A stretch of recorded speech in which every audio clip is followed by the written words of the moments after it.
Hello guys, welcome to our YouTube channel Bongo Bhorta. Jai Bajrangbali. আজ ডিনারে হচ্ছে আলুর পরোটা। আর আলুর পরোটাটা কে করছে দেখো, আমার ভাই।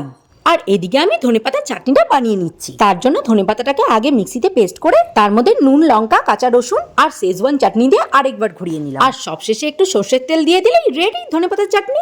আসলে মায়ের হাতটা আজকে কেটে গেছে, আর আমি এতগুলো ময়দা প্রেসার দিয়ে মাখতে পারবো না, কারণ আমার পেটে মেজর সার্জারি আছে। তাই ভাই ময়দাটা মেখে দিল, আর আমরা আটা, ময়দা, আলু একসাথেই মেখে আলুর পরোটা করি। এরপর মা ফটাফট আলুর পরোটাগুলো বেলে ভাজতে লেগে গেল।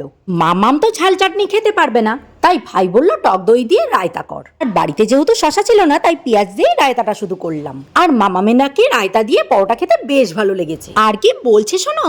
মামা, পরোটাটা দারুণ বানিয়েছো। এরপর আমি নিয়ে বসলাম পরোটা। একটু ময়ানে তেল বেশি হয়েছিল, কিন্তু পরোটাটা খেতে বেশ ভালো হয়েছে। আচ্ছা, পরের ভিডিওতে দেখা করি। টাটা।